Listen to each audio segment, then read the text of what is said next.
Hello students, welcome all. Our last topic was formation of a ionic bond. एक ionic bond क्या होता है और कुछ structures की में ionic bond की formation हमने देखी थी last topic पे. कौन कौन से structures थे वो students? The first structure was of sodium chloride and the second structure was magnesium chloride. Magnesium chloride और सोडियम क्लोराइड में हमने लुईस डॉट स्ट्रक्चर्स की हेल्प से आयनिक बॉन्ड की फॉर्मेशन करी थी. आवर टुडेज टॉपिक इज कि what are the conditions for the formation of a ionic bond. ऐसी क्या कंडीशंस जरूरी हैं जिससे कि आयनिक बॉन्ड की फॉर्मेशन होती है. Conditions for the formation of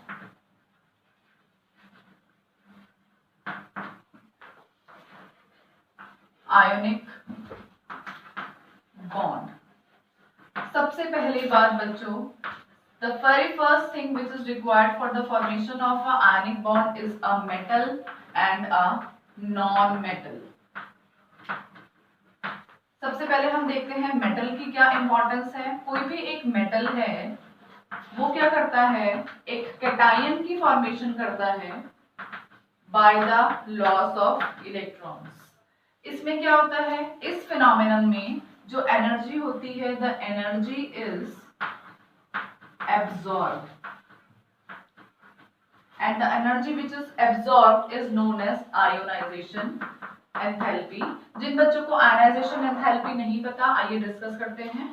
For suppose you have an atom, ये एक एटम है, ये इसका न्यूक्लियस है and the shells around it consist of electrons. हमने क्या करा, कुछ अमाउंट ऑफ हीट इसको सप्लाई करी. when the heat will be supplied, जो outer most loosely bound electron है that will get excited and leave its shell. वो या तो अपनी एडजेसेंट शेल में जाएगा या फिर कोई ना कोई एक नॉन मेटल प्रेजेंट होगा to receive this electron. So the amount of energy which is required to remove a electron from the outer most loosely bound electron from the outermost shell is known as ionisation energy. तो हमने इसमें क्या पढ़ना है कि कोई भी एक मेटल है वो कैटायन की फॉर्मेशन करता है and it loses an electron. In this case the energy is absorb. तो हमने क्या याद रखना है, minimum will be ionisation energy. जितनी मिनिमम एनर्जी हमें प्रोवाइड करनी पड़ेगी उतना ही अच्छा है, उतने ही प्रॉपरली एक बॉन्ड की फॉर्मेशन होगी. सो आयनिक बॉन्ड के फॉर्मेशन के लिए we require minimum amount of energy which is known as ionisation energy. Secondly, we will study for non-metal.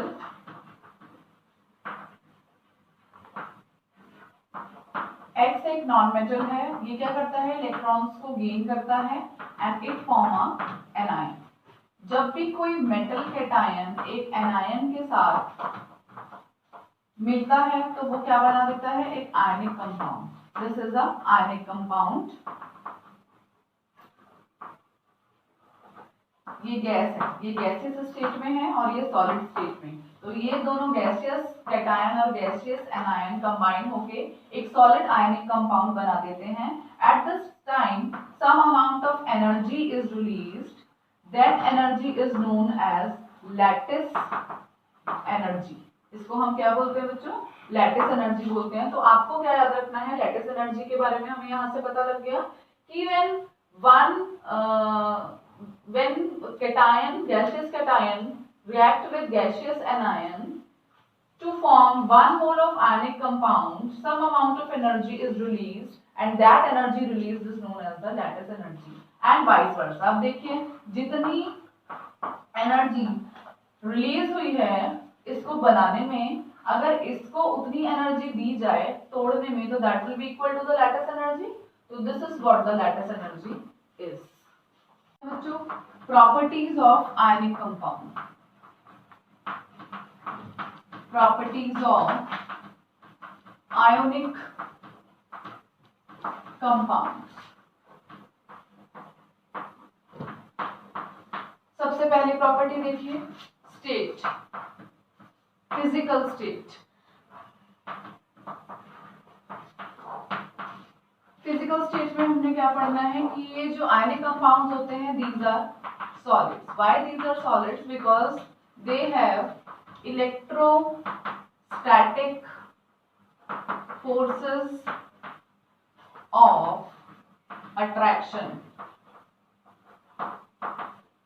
आपको पता है आयनिक कंपाउंड्स कैटायंस और एनायंस के बने होते हैं। दीज आर ऑपोजिटली चार्ज, और किसी भी ऑपोजिटली चार्ज एटम्स आयंस के बीच में जो फोर्स होती है वो बहुत ज्यादा स्ट्रांग होती है, that is known as electrostatic force of attraction. तो जो इनकी स्टेट होती है these are solid because of large electrostatic forces of attraction. Next property है कंडक्टिविटी। कंडक्टिविटी देखिए इन सॉलिड स्टेट, अभी मैंने ऊपर बताया है कि जब ये सॉलिड स्टेट में होते हैं they do not conduct electricity. Solid state में ये इलेक्ट्रिसिटी को कंडक्ट क्यों नहीं करते हैं? बिकॉज जो इसके आयंस होते हैं these are held by strong electrostatic forces of attractions, और due to that electrostatic forces of attractions the ions are not free to move, so they do not conduct electricity in solid state. Next बात करते हैं हम मॉल्टन state. मॉल्टन state, ये मॉल्टन state में क्या करते हैं? They conduct electricity in molten state. Why do ionic compounds conduct electricity in molten state? Because in molten state the ions are free to move and they can move from one place to another so that they can conduct the electricity. उसके बाद third case है aqueous. aqueous solutions में conduct करते हैं ionic compounds electricity? Yes. उसका answer है yes. aqueous solution में मतलब कि वाटर में। वाटर में इनकी कंडक्टिविटी सबसे ज्यादा हो जाती है। क्यों? क्योंकि वाटर का जो डाई इलेक्ट्रिक कांस्टेंट होता है, डाई इलेक्ट्रिक कांस्टेंट वो बहुत ज्यादा होता है। Due to the more dielectric constant of water, जो आयंस होते हैं उनके बीच में जो फोर्सेस ऑफ अट्रैक्शंस होती हैं दे गेट वीकेंड। क्या काम होता है, क्या प्रॉपर्टी होती है डाइलेक्ट्रिक कांस्टेंट? किसी भी दो एटम्स के बीच में जो फोर्सेस ऑफ अट्रैक्शंस होती हैं उसको कट करने की या उसको वीकेन करने की property is exhibited by the water which is known as its dielectric constant. तो जब कोई भी आयनिक कंपाउंड हम वाटर के अंदर डालते हैं उसकी कंडक्टिविटी बहुत ज्यादा बढ़ जाती है because of high dielectric constant of water. Note कर लीजिए ये सारा। उसके बाद नेक्स्ट फिजिकल प्रॉपर्टी है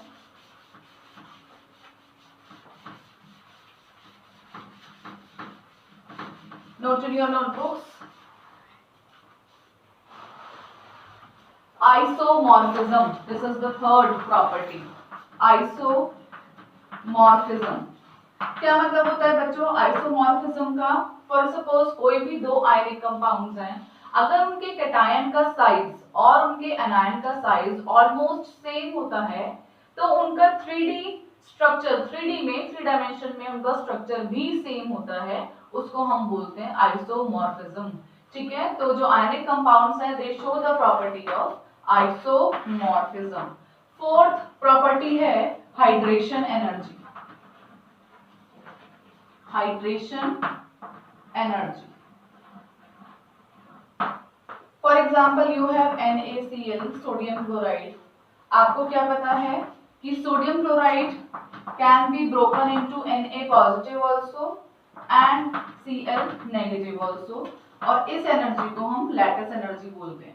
अभी मैंने बताया कि जो लैटिस एनर्जी होती है या तो वो रिलीज होती है किसी भी एक आयनिक कंपाउंड के बनने पर, या फिर कोई भी आयनिक कंपाउंड जब ब्रेक होता है अपने कॉन्स्टिट्यूएंट्स में, that is anion and a cation, the same amount of energy will be required and that energy is known as lattice energy.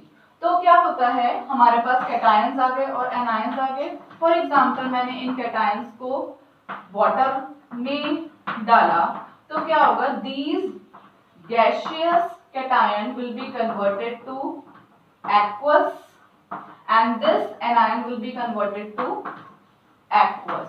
तो जब कोई भी गैसियस कैटायन एक्वस फॉर्म में कन्वर्ट हो जाएगी, there will be a release of energy, that released energy is known as hydration energy.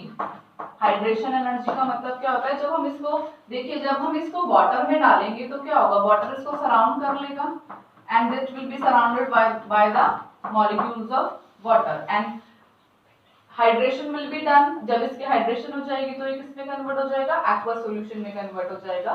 उस time पे जो अमाउंट ऑफ एनर्जी रिलीज होती है उसको हम क्या बोलते हैं बच्चों, हाइड्रेशन एनर्जी।